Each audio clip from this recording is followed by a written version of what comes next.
السلام عليكم ورحمة الله وبركاته. الحمد لله رب العالمين والعاقبة للمتقين والصلاة والسلام على نبي المرسلين وعلى آله الطيبين وأصحابه الطاهرين وكلهم أجمعين، أما بعد، فأعوذ بالله من الشيطان الرجيم. بسم الله الرحمن الرحيم. وقال الله عز وجل: قل أوحي إلي أنه استمع نفر من الجن فقالوا إنا سمعنا قرآنا عجبا. صدق الله مولانا العظيم.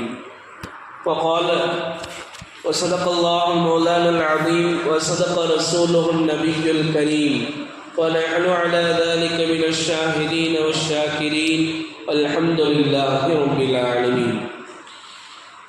கண்ணியத்திற்கும் மிகுந்த மரியாதைக்கும் உரித்தான அல்லாஹுவின் நல்லடியார்களே, அல்லாஹுவின் மாபெரும் கிருபையினால் இன்றோடு நாம்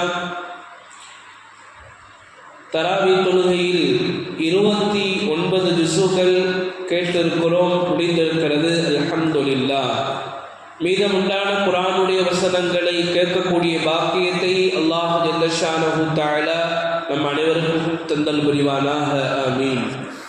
கண்ணியத்திற்கும் மிகுந்த மரியாதைக்கும் உரித்தான அல்லாஹுவின் நல்லடியார்களே, இன்றைக்கு ஓதப்பட்ட சூறாக்கள் சூரத்துல் நூஹ், சூரத்துல் ஜின், சூரத்துல் முஸம்மில், சூரத்துல் முத்தஸிர், சூரத்துல் கியாமா, சூரத்துல் தஹர், சூரத்துல் முர்சலாத். இந்த 7 சூறாக்கள் இன்றைக்கு ஓதப்பட்டது. அதிலே நாம் இன்னைக்கு பார்க்க இருப்பது சூரத்துல் ஜின். ஜின்னு சூறாவை பற்றி தான். அதில் அல்லாஹ் ஜல்ல ஷானஹு தஆலா எதை இந்த சமுதாயத்திற்கு சொல்ல வருகிறான் என்பதை பற்றி தான். அல்லாஹ் ஜல்ல ஷானஹு தஆலா குர்ஆனிலே ஒரு இடத்திலே சொல்லி காட்டுவான்: வமா ஸலக்துல் ஜின்ன வல் இன்ஸ இல்லா லியஅபுதூன். ஜின்னையும் மனிதர்களையும் நாம் நம்மை வணங்குவதற்காக வேண்டி மட்டும்தான் படைத்திருக்கிறோம், வேற நோக்கத்திற்காக வேண்டி நாம் படைக்கவில்லை என்பதாக அல்லாஹ் ஜல்ல ஷானஹு தஆலா குர்ஆனிலே சொல்லி காட்டுவான். இந்த ஜின்கள் யார் என்பதாக நாம் பார்ப்போமேயானால், மனிதர்கள் இந்த பூமிக்கு வருவதற்கு முன்பதாக அல்லாஹ் ஜல்ல ஷானஹு தஆலா ஜின் வர்க்கத்தினரை படைத்திருந்தான். அவர்கள் இந்த பூமி முழுவதும் இருந்தார்கள். அவர்களுக்குள் சண்டையிட்டுக் கொண்டு அழுச்சாட்டியங்கள் புரிந்து கொண்டிருக்கும் பொழுது அவர்களை அழிக்க நாடிய அல்லாஹ் சில வானவர்களை வானிலிருந்து பூமிக்கு இறக்கி அவர்களை அழிப்பதற்காக வேண்டி அல்லாஹ் அனுப்பி வைத்தான். அப்பொழுது அழிக்கப்பட்ட அந்த ஜின் வர்க்கத்தினர்களில் சிலர்கள் மலைகளிலும் காடுகளிலும் ஒவ்வொரு இடங்களிலும் மறைந்து கொண்டார்கள். சில பேர், அதுல ஒரு மனிதர், அதுல ஒரு ஜின்னு தான் இப்லீஸ் என்று சொல்லப்படுகிற ஒரு ஜின். அவன் உலகத்திலே அல்லாஹுவை வணங்கி கொண்டிருந்தான். அவனுடைய இபாதத்தை பார்த்து மலக்குமார்கள் வானத்திற்கு செல்லும் பொழுது அவனையும் அழைத்து கொண்டு போனார்கள். அங்கே அல்லாஹ் ஜல்ல ஷானஹு தஆலாவை அதிகமாக வணங்கியதின் காரணத்தினால் அவன் அல்லாஹ்வுக்கு மிக நெருக்கமான ஆனான். அல்லாஹ் தஆலா அவனுக்கு நிறைய ஞானங்களை கொடுத்திருந்தான். எந்த அளவுக்கு சொல்ல போனால், மலக்குமார்களுக்கு வகுப்பெடுக்கிற அளவுக்கு இப்லீஸ் என்று சொல்லப்படுகிற அந்த ஜின் அல்லாஹ் அவ்வளவு ஞானத்தை கொடுத்திருந்தான். எப்பொழுது ஹஜ்ரத் ஆதம் அலைஹிஸ்ஸலாத்து வஸ்ஸலாம் அவர்களை அல்லாஹ் படைத்தானோ அப்பொழுது சஜிதா செய்யும்படி ஏவினான். ஷைத்தான் அந்த இப்லீஸ்ங்கிறவன் நான் செய்ய முடியாது, ஏன், நான் அவரை விட நான் தான் வசதி, நான் தான் உயர்ந்தவன் என்பதாக சொல்லி பெருமை எடுத்ததின் காரணத்தினால் அல்லாஹ்வால் விரட்டப்பட்டான். இப்போ அந்த மலைகளிலும் காடுகளிலும் வாழ்ந்த ஜின்கள் அது கொஞ்சம் கொஞ்சம் பரவ ஆரம்பித்தது. அவர்கள் எப்படிப்பட்டவர்கள்?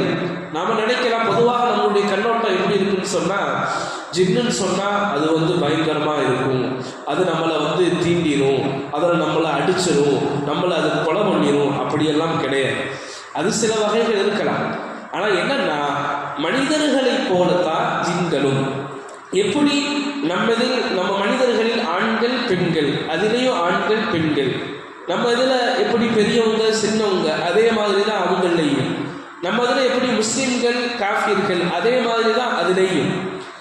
நம்ம இதில் எப்படி வணங்கக்கூடியவர்கள், வணங்காமல் இருப்பவர்கள், அல்லாஹ்வை அஞ்சக்கூடியவர்கள், அல்லாஹ்வை அஞ்சாமல் இருப்பவர்கள், அதே மாதிரி தான் அவங்களையும்.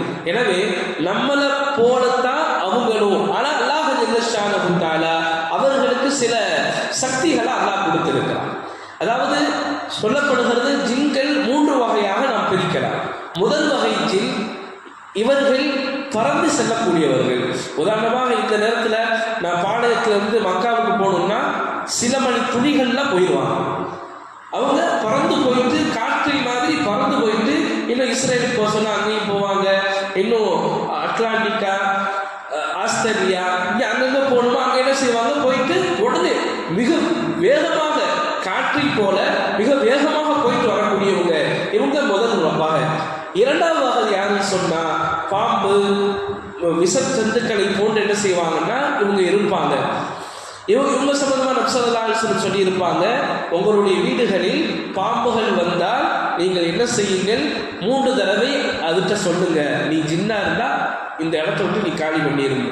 ஏன், பொதுவாக வீடுகளுக்குள் பாம்புகள் வந்தது என்று சொன்னால் அது ஜின்னாக இருக்கும், அது அங்க வசிக்கும் என்பதாக நபி ஸல்லல்லாஹு அலைஹி வஸல்லம் எப்பொழுது சொன்னார்கள் என்றால், ஜின்கள் எல்லாம் இஸ்லாத்திற்குள் வந்ததற்கு பின்னால் நபி ஸல்லல்லாஹு அலைஹி வஸல்லம் இந்த ஹதீஸை சொல்லி காட்டினார்கள். அப்ப இரண்டாவது வகை யாருன்னு சொன்னா, பாம்பை போல மிருகங்களை போல இருப்பாங்க. மூன்றாவது வகை ஜின்கள் யாருன்னு சொன்னா, மனிதர்களை மாதிரி இபாதத் செய்வாங்க, நல்லதை ஏவுவாங்க, தீயதை தடுப்பாங்க. இது போன்ற ஒரு வகையில் இருக்கக்கூடியவங்க தான் இந்த மூன்றாவது வகையினர்கள். இதுவும் நம்மளை மாதிரி எல்லாமே இருப்பாங்க, வக்கீல், போலீஸு, நீதிபதி, என்னென்ன டாக்டர், எல்லாமே டாக்டர் முதற்கொண்டு எல்லாமே இருப்பாங்க. இந்த 3 வகை இருக்கிறாங்க. இப்போ நபி ஸல்லல்லாஹு அலைஹி வஸல்லமுடைய காலத்துல அல்லாஹ் தஆலா குர்ஆன்ல சொல்லக்கூடிய மிக முக்கியமான விஷயம் என்ன, அதை நம்ம கொஞ்சம் பார்ப்போம். மிக முக்கியமான விஷயம் என்னன்னு சொன்னா, ஜின்களுடைய வேலை என்னன்னா, இங்கிருந்து மேலே போய் வானத்துல போய் உட்கார்ந்து அங்க என்ன செய்வாங்கன்னா மலக்குமார்கள் பேசிக்கொள்வாங்க. அதாவது உதாரணமா இந்த நாளைக்கு லைலத்துல் கத்ராக இருக்கலாம், இந்த நேரத்தில் என்ன நடக்கும், அடுத்த மாதம் என்ன நடக்கும், இந்த மனிதருக்கு குழந்தை பிறக்க போகுது, அது இந்த குழந்தை பிறக்கும், இந்த மனிதன் நாளைக்கு இவ்வளோ பெரிய லாபம் சம்பாதிக்க போகிறான், இப்படியாக விதியை பற்றி பேசி கொண்டு இருப்பாங்களா இல்லையா? இப்போ இந்த மனிதருக்கு விபத்து இருக்குது, இந்த மனிதருக்கு நிக்கா அமைஞ்சிடும், இப்படியாக விதியை பற்றி அவங்க பேசிக்கொள்வாங்க. இதை என்ன செய்வாங்க, ஷைத்தான், இந்த இப்லீஸ் ஜின்னு இங்கேருந்து வானத்துக்கு போய் உட்கார்ந்து அதுக்கு கொட்டு கேட்கும், என்ன பேசுகிறாங்க, யார் விஷயமா என்ன பேசுகிறாங்க அப்படின்னு. இப்படி இதனுடைய பழக்கம் இப்படி இருந்து கொண்டே இருந்துச்சு. ஒரு நாள் என்ன ஆச்சுன்னா, ஜின்கள் எல்லாம் வானத்துக்கு போகும் பொழுது அங்க நெருப்பு கங்குகள் அவர்களை தாக்குவதற்காக வேண்டி மிகப்பெரிய ஒரு பாதுகாப்பு வானத்துல இருந்துச்சு. யாராலும் வானத்துக்குள்ள போக முடியல, அங்க போக முடியல. எல்லாம் பார்க்கறாங்க, இதுக்கு முன்னாடி இப்படி நடந்ததே கிடையாது, இது எப்படியாவது தானே நடக்கும், இது என்ன கொஞ்சம் புதுசா இருக்குதே, நம்மளால போக முடியலையே, நம்மளால ஒட்டு கேட்க முடியலையே, என்ன நடச்சு தெரியலையே என்பதாக எல்லா ஜின்களும் இப்ப பயப்பட ஆரம்பிக்குது. எல்லா ஜின்களும் நினைக்குது, உலகம் அழிய போகுதா, அல்லது நல்லது நடக்க போதா, கெட்டது நடக்க போதா அப்படின்னு கொஞ்சம் குழப்பத்தில் இருக்கும் பொழுது ஜின்கள் எல்லாம் என்ன செஞ்சுன்னா, இப்லீஸ் தானே தலைவன், அவங்கள்ட்ட வந்துச்சு. கேட்டுச்சு, இந்த மாதிரி வானத்துக்கு போனோம், வானங்கள் நெருப்பு கங்குகளை வச்சிருக்கிறாங்க, அங்கே போனால் தாக்குவதற்காக வேண்டி, அடிப்பதற்காக வேண்டி வானங்கள் எல்லாம் முழு பாதுகாப்பில் இருக்குது. அதாவது இராணுவ பாதுகாப்புன்னு சொல்லுவாங்க இல்லையா, அந்த மாதிரி முழு பாதுகாப்பில் வானம் ஃபுல்லாக இருக்குது, எங்களால் மேக போக முடியலை என்பதாக இப்லீஸ்ல சொல்லும் பொழுது இப்லீஸ் சொன்னா, அப்படியா, நீங்க என்ன செய்யுங்க, பூமியில ஒவ்வொரு இடத்துலையும் மண்ணை எடுத்துட்டு வாங்க நீங்க அப்படிங்கிற மாதிரி இந்த இப்லீஸ் மற்ற ஜின்னுகள்கிட்ட சொல்லிட்டான். ஜின்கள் எல்லாம் பூமி முழுவதும் பறந்து போய் ஒவ்வொரு மண்ணை எடுத்துட்டு பார்க்கும் பொழுது இப்லீஸ் எல்லா மண்ணையும் எடுத்து வந்ததுக்கு பின்னாடி மோந்து பார்க்கும் பொழுது சொன்னா, புரிஞ்சிருச்சு எனக்கு, அதாவது இது யாருனால் உண்டானது என்று சொன்னால் முஹம்மது ஸல்லல்லாஹு அலைஹி வஸல்லம் அவர்களால தான் இது நடந்திருக்குது, நீங்க என்ன செய்யுங்க, அவர்கிட்ட நீங்க போங்க என்பதாக ஷைத்தான பண்ணிட்டான். எல்லாத்தையும் என்கொயரிலாம் பார்த்துட்டு அவனுடைய அறிவு கேட்டுச்சு, இது அவனால தான் ஏற்பட்டுச்சு. இப்போ அந்த சொல்லப்படுகிறது 7 ஜின்கள் இப்லீஸ் என்ன பண்ணான்னா 7 ஜின்களை அங்கே அனுப்பி வச்சான். அந்த 7 ஜின்கள் என்ன செஞ்சுச்சுன்னா மஸ்ஜிதுல் ஹராமுக்கு நபி ஸல்லல்லாஹு அலைஹி வஸல்லம் அவர்கள் தொழுதுட்டு இருந்தாங்க. தொழுகையில் ஓதிக்கொண்டிருக்கும் பொழுது அந்த குர்ஆனுடைய வசனங்களை இந்த ஜின்கள் எல்லாம் கேட்குது. குர்ஆனுடைய வசனங்களை கேட்கும் பொழுது பொதுவாக சாதாரண மனிதர்கள் ஓதுனாவே, இப்போ உதாரணம் மஸ்ஜிதுல் ஹராம் இமாம்கள் ஓதுறாங்க, எவ்வளோ ராகமாக இருக்குது. இன்னும் நிறைய பேர் ஓதுறாங்க, இப்போ நம்ம ஹாப்ஸாவோட ஓதுறாங்க, எவ்வளோ ராகமாக இருக்குது. இப்போ இதே மாதிரி ஓதும் பொழுது அதுவும் நபியினுடைய நாவிலிருந்து அது வெளியாச்சுன்னு சொன்னால், நபி ஸல்லல்லாஹு அலைஹி வஸல்லம் அவங்களே சொன்னாங்க, நபி ஸல்லல்லாஹு அலைஹி வஸல்லம் அவர்கள் குர்ஆன் ஓதுவதை போல வேறு யாரும் குர்ஆன் ஓதுறது இல்லை. அல்லாஹு தஆலா நபி ஸல்லல்லாஹு அலைஹி வஸல்லம் அவங்கள மற்றவங்க குர்ஆன் ஓதுவதை கேட்பதை விட அல்லாஹு தஆலா நபி ஸல்லல்லாஹு அலைஹி வஸல்லம் அவங்க குர்ஆன் ஓதுவதை கேட்கிறான். அந்த அளவுக்கு அல்லாஹ் உன்னிப்பாக கேட்கிறான்னு ஹதீஸ்ல வருது. அப்போ நபி ஸல்லல்லாஹு அலைஹி வஸல்லம் ஓதுனா அல்லாஹ்வே பிரியப்பட்டு கேட்கிறான்னா ஜின்னுடைய உள்ள மாறாதா? இப்போ இவங்க என்ன செய்யறாங்கன்னா குர்ஆனுடைய வசனங்களை கேட்கும் பொழுது ரொம்ப ஆச்சரியமாக இருக்கிறது, ரொம்ப ஃபஸாஹத் பலாகத்தா இருக்குது. இன்னும் கிட்டக்க வந்தாங்க. எந்த அளவுக்கு ஆயிடுச்சுன்னா நபி ஸல்லல்லாஹு அலைஹி வஸல்லம் அவர்கள் குர்ஆனை தொழுகையை ஓதுனது அவர்கள் இஸ்லாத்துக்கு காரணமாக ஆயிடுச்சு. இப்போ சொன்னாங்க, பொய் சொன்னாங்க.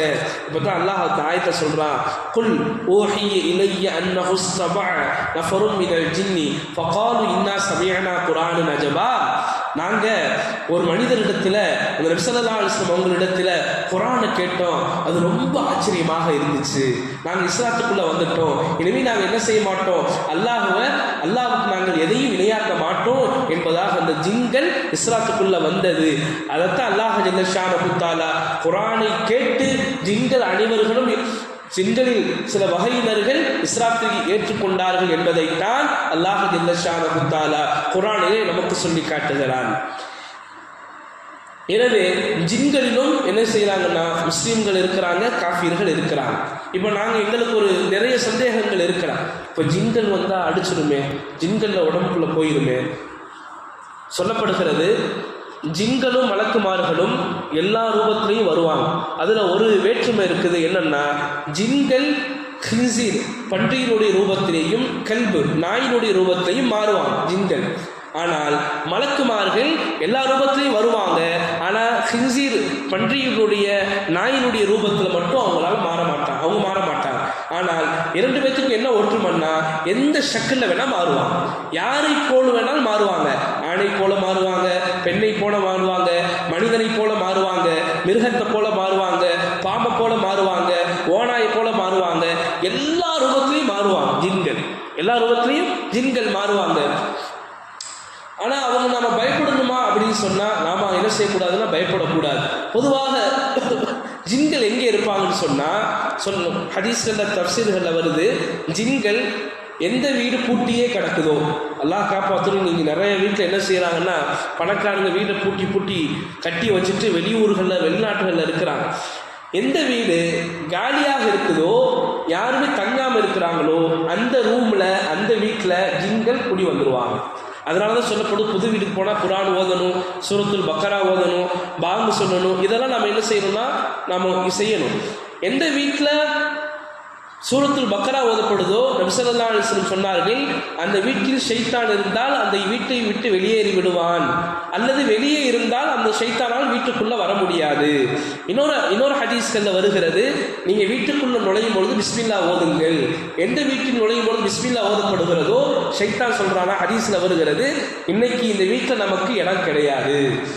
அதே மாதிரி எந்த மனிதன் சாப்பிடுகிற பொழுது பிஸ்மில்லா சொல்கிறானோ ஷைத்தான் சொல்லுவானா, இந்த சாப்பாட்டு நமக்குரியதல்ல. நபி ஸல்லல்லாஹு அலைஹி வஸல்லம் சொன்னாங்க, ஒரு மனிதன் பிஸ்மில்லா சொல்லாமல் சாப்பிட்டு கொண்டே இருக்கிறான், பிஸ்மில்லா சொல்லவே இல்லை, அந்த சாப்பாடு ஷைத்தானுக்கு போகுது.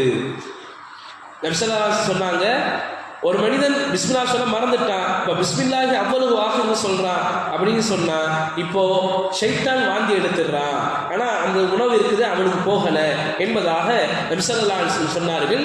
அப்போ நாங்கள் என்ன செய்யணும்னா பிஸ்மில்லா சொல்லணும், பிஸ்மில்லா சொல்லி வீட்டுக்குள்ளே போகணும், வீட்டில் ஆயத்துல் குர்சி ஓதணும், வீட்டில் குர்ஆனுடைய இபாதத்துகள் இருக்கணும். சில சமயங்கள் என்ன ஆகும்னு சொன்னால், ஷைத்தான் இருக்கிறானே மனிதனுடைய உடம்புக்குள்ளே போக சக்தி உடையவன். இன்னைக்கு நம்ம பார்க்கலாம், ஜின்னு பேயின்னு சொல்லுவாங்க, பிசாசுன்னு சொல்லுவாங்க, முனின்னு சொல்லுவாங்க, இன்னும் என்னென்னமோ பேர் சொல்லுவாங்க. இது எல்லாமே யாருன்னா ஜின்னு தான். இது எல்லாமே யாருன்னா ஜின்னு ஷைத்தான் தான்.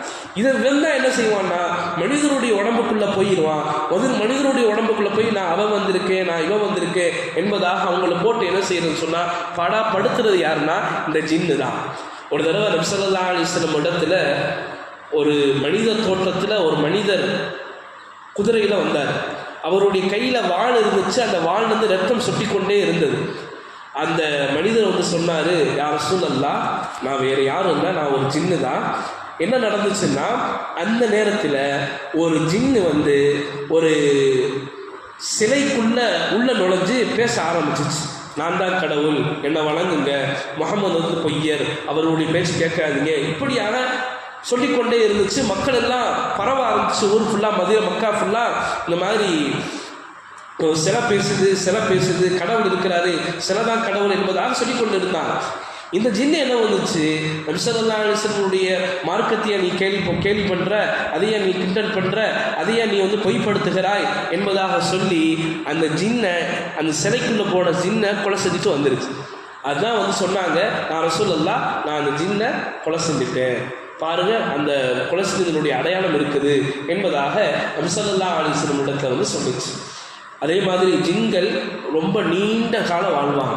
ஒரு ஜின்னு சொல்லிச்சா நபி ஸல்லல்லாஹு அலைஹி வஸல்லம் இடத்துல, யா ரசூலல்லாஹ், இந்த ஆடையை உடுத்தி நான் மூசா நபியை பார்த்திருக்கிறேன், யா ரசூலல்லாஹ், இந்த ஆடையை உடுத்தி நான் ஈசா நபியை பார்த்திருக்கிறேன், யா ரசூலல்லாஹ், இந்த ஆடையை உடுத்தி நான் உங்களை பார்த்திருக்கிறேன். ஒரு தடவை ஒரு கிதாப் எழுதக்கூடிய முஸன்னிஃப் கிதாப் எழுதி கொண்டே இருந்தாங்களா. அப்போது ரூமுக்குள்ள அவங்க இருக்கக்கூடிய அறைக்குள்ள ஒரு பாம்பு வந்துருச்சு, அடிச்சு போட்டான். கொஞ்ச நேரத்தில் ஆள்கள் எல்லாம் வந்தாங்க. ஆள் வாங்க, எங்களுடைய நீதிமன்றத்துக்கு உங்களை கூப்பிடுறாங்க அப்படின்னு போனால் காட்டு பகுதியில் போய் கொண்டு இருக்கிறான்.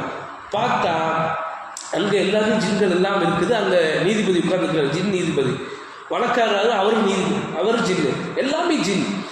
சொன்னாங்க, இந்த மாதிரி எங்களுடைய கூட்டத்தை சார்ந்த ஒருத்தர் உங்கள்கிட்ட வந்தார், நீங்கள் என்ன செய்யணும்னா அவரை 3 தடவை சொல்லணும். நபி ஸல்லல்லாஹு அலைஹி வஸல்லம் அப்படி தான் சொல்லியிருக்கிறாங்க. ஆனால் நீங்கள் என்ன செஞ்சிட்டீங்கன்னா நீங்கள் அடிச்சிட்டீங்க. அப்படிங்கும் பொழுது இவர் கிதாப் எழுதக்கூடிய முஸன்னிஃப்னு சொன்னால் கிதாப் எழுதுவாங்க, அதாவது தஃப்சீர்கள் ஹதீஸ்கள் எழுதுவாங்க. இவங்க சொன்னாங்க, இந்த மாதிரி நபியினுடைய ஹதீஸ் இருக்குது, நீ பாம்பு 3 தடவைக்கு மேலே சொல்லி போகணும்னு சொன்னால் அடிக்கலாம்னு ஹதீஸில் வருது என்பதாக சொல்லும் பொழுது அந்த கூட்டத்தில் இருக்கக்கூடிய ஒரு ஜின்னு தன்னுடைய புருவத்தை தூக்கி சொல்லிச்சான், ஆம், இந்த மனிதர் சொல்வது உண்மைதான், இந்த ஹதீஸை நான் கேட்டிருக்கிறேன் நபி ஸல்லல்லாஹு அலைஹி வஸல்லம் இடத்துல, எனவே இவர் உண்மையைத்தான் சொல்லுகிறார் என்பதாக அந்த கூட்டத்தில் இருக்கக்கூடிய ஜின்னு அந்த நீதிபதிகிட்ட சொல்லிச்சு. எனவே அவரை அந்த விஷயத்திலேருந்து அவரை என்ன செஞ்சுட்டாங்கன்னு சொன்னால் விடுதலை பண்ணிட்டாங்க. அப்போது ஜின்கள் இருக்கிறாங்களே ரொம்ப நீண்ட காலம் வாழக்கூடியவங்க. இன்னும் சொல்ல போனால் ஜின் வானத்திற்கும் போகும், பூமிக்குள்ளேயும் போகும். அல்லாஹ் ஜல்ல ஷானஹு தஆலா சுலைமான் நபி துவா கேட்டாங்க, யா அல்லாஹ், உலகத்தில் எனக்கு முன்னாடியும் யாருக்கு கொடுக்காத அரசாட்சி, எனக்கு பின்னாடியும் யாருக்கு கொடுக்காத அரசாட்சி எனக்கு வேணும்னு சொன்னாங்க. அதன் காரணத்தினால சுலைமான் அலைஹிஸ்ஸலாத்து வஸ்ஸலாம் அவர்களுக்கு அல்லாஹ் தஆலா ஜின்னை வசப்படுத்தி கொடுத்திருந்தான். குர்ஆனில் வருது, கால இஃப்ரீத்து மினல் ஜின், அதாவது பல்கீஸ் ராணியினுடைய சிம்மாசனத்தை யார் எடுத்துகிட்டு வர்றது, ரொம்ப வேகமாக எடுத்துகிட்டு வரணும்னு சொல்லும் பொழுது இஃப்ரீத் என்று சொல்லப்படுகிற அந்த ஜின்னு சொல்லிச்சு, இந்த சபை எழுந்து களைவதற்குள்ளாக நான் அந்த சிம்மாசனத்தை எடுத்துகிட்டு வந்துடுவேன் என்பதாக சொல்லிச்சு. சொல்லப்படுகிறது இந்த இஃப்ரீத் என்கிற ஜின் இருக்கிறது, இது ரொம்பவும் பவர்ஃபுல்லான, ரொம்பவும் சக்தி வாய்ந்த ஜின் என்பதாக சொல்லப்படுகிறது. முதலாவது ஜின் இப்லீஸு, இரண்டாவது இஃப்ரீத் மினல் ஜின், மூன்றாவது குல் என்று சொல்லப்படுகிற ஒரு ஜின். இந்த ஜின்னு தான் வழிகெடுக்கக்கூடிய வகையை சார்ந்தது. மேலும் நாம் இவைகளை விட்டு எப்படி பாதுகாப்பு தேடணும்னு சொன்னால் நபி ஸல்லல்லாஹு அலைஹி வஸல்லம் சொல்லிக் கொடுத்தார்கள், நீங்கள் குல் அஊது பிரப்பின் நாஸ், குல் அஊது பிரப்பில் ஃபலக், குல்ஹுல்லாஹ், இந்த சூறாக்கள் நீங்கள் ஓதினீங்கன்னு சொன்னால் அதை விட்டும் உங்களுக்கு பாதுகாப்பு கிடைக்கும். இரண்டாவது, கழிவறைக்குள் போகும் பொழுது நாம் ஜின்களை விட்டு, கெட்ட ஜின்களை விட்டு பாதுகாப்பு தேடணும். நபி ஸல்லல்லாஹு அலைஹி வஸல்லம் சொல்லி கொடுத்தாங்க, அல்லாஹும்ம இன்னி அஊது பிக்க மினல் ஹுபுஸி வல் ஹபாயிஸி, அல்லாஹ் ஃபித்னாக்களை, குழப்பங்களை உண்டுபடுத்தக்கூடிய ஆண் ஜின் பெண் ஜின்னை விட்டும் என்னை பாதுகாப்பாயாக அப்படின்னு நம்ம எப்போ துவா கேட்டு கழிவறைக்குள்ள போகிறோமோ அவங்களுக்கும் நமக்கும் ஒரு திரை ஏற்படுகிறது. இல்லாமல் போனோம்னு சொன்னால் நம்மளுடைய உள்ளத்தில் ஊசலாட்டங்கள் உண்டாகுது. வேணும் நபிஸல்லல்லாஹு அலைஹி வஸல்லம் இடத்துல சில தின்கள் வந்து கேட்டுச்சு, யார சொல்லலாம் எங்களுக்கு உணவுகளை பற்றி சொல்லுங்க, எங்களுக்கு எந்த உணவு ஹலால் அது சம்பந்தமாக சொல்லுங்கன்னு சொல்லும் பொழுது நபிஸல்லல்லாஹு அலைஹி வஸல்லம் சொன்னாங்க, எந்த உயிரினங்கள் ஆடு மாடு ஒட்டகம் எது பிஸ்மில்லா என்று சொல்லப்பட்டு அறுக்கப்பட்டதோ அதை அதனுடைய எலும்புகளில் நீங்கள் சாப்பிடுங்க என்பதாக நபிஸல்லல்லாஹு அலைஹி வஸல்லம் சொல்லிட்டு, மேலும் அந்த ஆடு மாடுகளுடைய அந்த சாணம் இருக்கிறதே, அந்த கெட்டி சாணம் அது வந்து உங்களுடைய கால்நடைகளுடைய உணவு என்பதாக நபிஸல்லல்லாஹு அலைஹி வஸல்லம் சொல்லி காட்டினாங்க. எனவே நாம் என்ன செய்யணும்னு சொன்னால், நம்ம வீட்டில் எலும்பு இருக்குது, எலும்பு கறி சமைக்கிறோம், அதில்